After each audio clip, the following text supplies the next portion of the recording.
Hi there, welcome to today's masterclass for graphic designers. And it's all about 5 ways to be a boundary boss in your design biz. Now, before I dive into those 5 tips, I just want to give you a quick intro about who I am. My name is Anna Dower. I'm based in Brisbane, Australia. I've been a graphic designer for 20 plus years. I've also been a creative mentor for designers for the last 5 years. My business journey wasn't a simple A to B. It was a lot of ups and downs, a lot of figuring stuff out, doing things the hard way.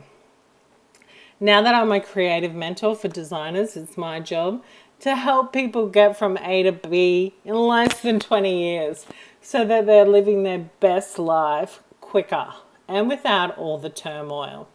So, my business journey started out when I started working for a design agency. I worked there for 10 long years designing real estate ads. Real estate ads isn't the creative work you dream of when you decide to be a designer. I did it for 10 soul sucking years, mainly because I was stuck, I was scared, it was comfortable. But when I fell pregnant with my first baby, I decided it was time to no longer work for the man. I wanted to start my own business so I had flexibility and freedom. When I started my business, it kind of just morphed into a stationary business. I let the clients control the work I was doing, and I ended up being known for wedding invitations. And yeah, that kind of wore me down after a few years. I decided that I didn't want to be a designer for brides, and I sold that business. Then I decided it was time to create a business that I loved, something that would last the test of time and would, feed my passion. And I decided to focus on branding for female entrepreneurs. That business is called designwithstyle.com.au. Still exists. You can check out the website if you like. When I started my business, that Design with Style, I decided I needed to become a magnet for my ideal client rather than me constantly going out and looking for my ideal client. So the way I became a magnet was I created a free digital magazine for female entrepreneurs who were my ideal client. So they came to me. They wanted to download this beautifully designed magazine filled with awesome content, and it worked. I had constant design clients. My business was a success, and the magazine Raw became its own business. It was available on all Virgin Australia flights in the in-flight system. It had its own podcast, which is also still available on iTunes if you want to listen to me. It's called the Raw Podcast. And that was also available on all the Virgin Australia flights. Raw was a beast. And it made my design business absolutely burst at the seams. And it got to the point where I didn't want to be in charge of a magazine business and a design business. So I ended up selling Raw for 5 figures, which is pretty amazing considering it was a free opt-in that I created just to get design clients. Fast forward to now, I work 4 days a week. I spend 90% of my time mentoring graphic designers, helping them in their businesses work smarter and not harder. And I also work with my e-course students for Design Biz Bootcamp. And I spend 10% of time designing now. And I get to earn a living that I've always dreamed of and do the work I love. So that's a bit about my business journey. Nice to meet you. We'll dive into the masterclass now. So Let's imagine you on Sunday night, you're feeling like total crap because you know come Monday you'll be facing a bunch of clients that think they own you. If you could, you would totally chuck a sickie, which is a very Australian term for take a sick day. Except you work for yourself. And even though the sight of those clients' names in your inbox makes you want to start a fight club, it's up to you to run the world. So it's time to make some changes, starting with you. Yep, because even though I think you're amazing, it's likely the reasons your clients are stepping all over you is because you've laid out the welcome mat. But enough is enough. You've let this go on for way too long. So you have two options, my friend, and they are make your own rules or let them rule you. So today I'm going to walk you through 5 practical tips you can set some boundaries in your design business so that you A, don't hate Mondays, B, don't hate your business, and C, don't hate your life. Sound like a plan? Let's kick it off with number 1, saying no. You say yes when what you really mean is hell no. Hell no, I won't be around on the weekend to make those changes for you. Hell no, you can't call me at any time of the day. Hell no, I won't do another round of changes for free. Hell to the no. But let me guess, you're thinking I can't say no because the client will get mad and never hire you again. Or that potential client won't want to work with you in the first place, which is disastrous because it means you'll be broke and homeless. Nope, not right. I'm telling you now, I say no all the time in my business and I run a 6-figure business. I know plenty of other boss ladies who say no even more than me. And their income is ginormous. But no, saying no doesn't mean your world will end. Saying no means that you're politely turning down something you don't want to do. Like that client that you have a really bad feeling about, or that call that your client wants to schedule during the one night a month you actually go on a date night. That's it, no more. I promise you, your clients will still love you even though you say no. And here's my boss lady tip.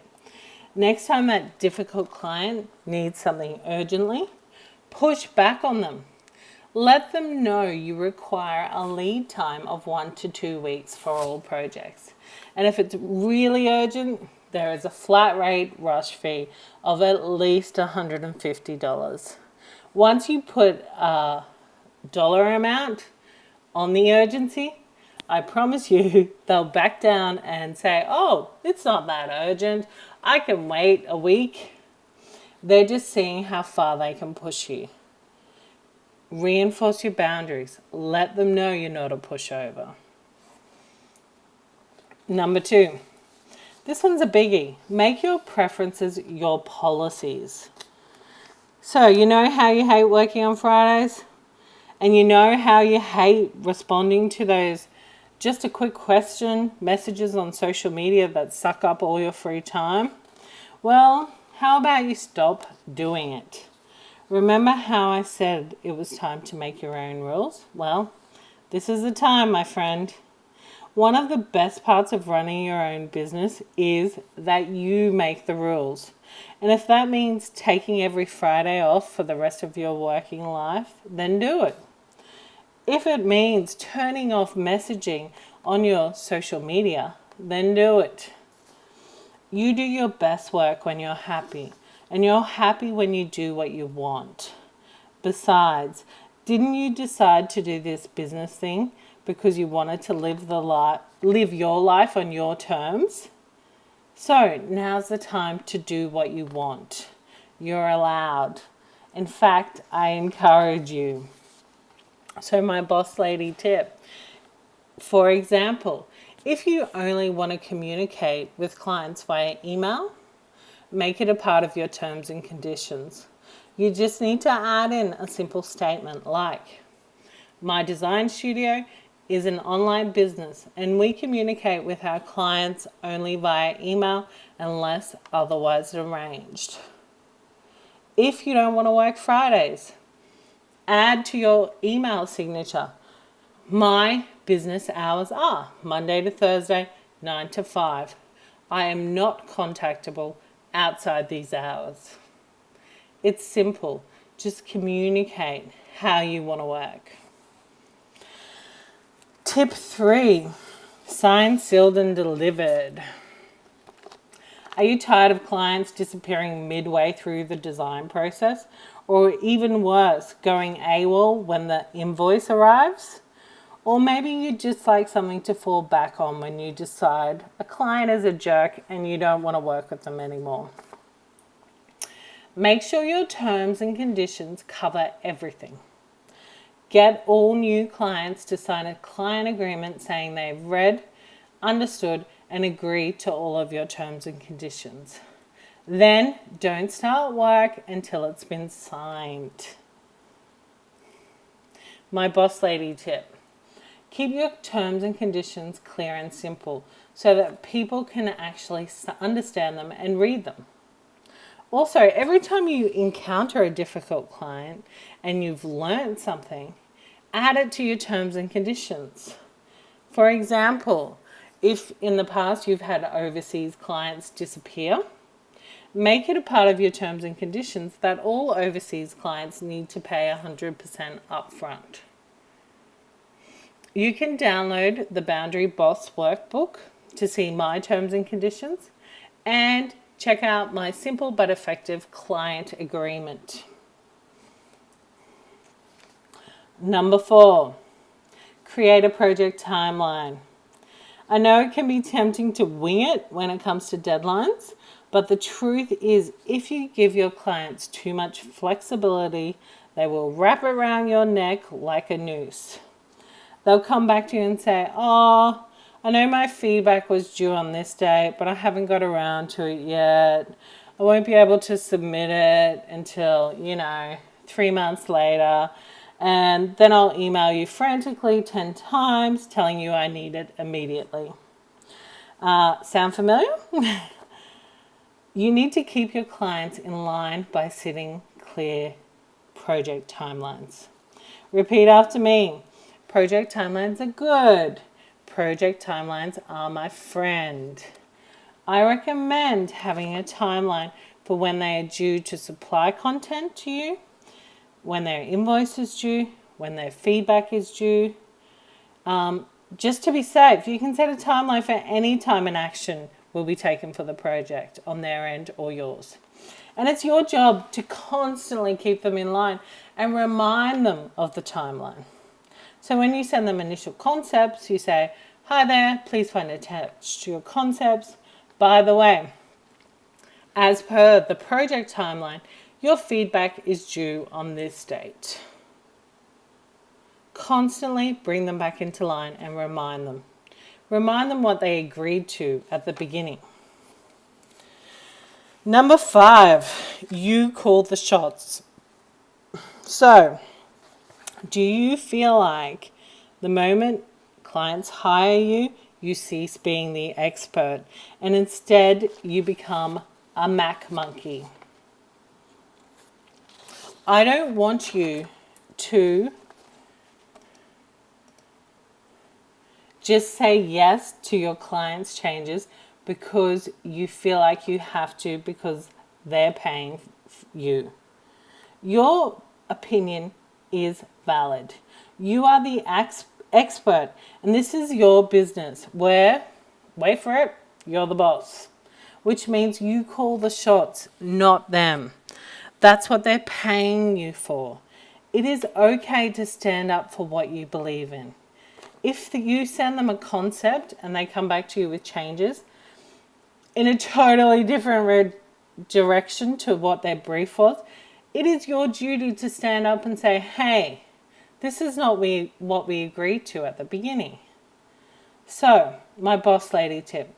If you want to be respected and known for your expertise, You need to speak up when you do not agree with your client's opinions and amendments. Step up and explain your work.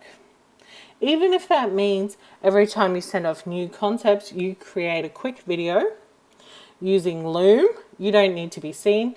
You just need to talk over your concepts and explain your work to them. Tell them why you intentionally chose those colors, chose that font.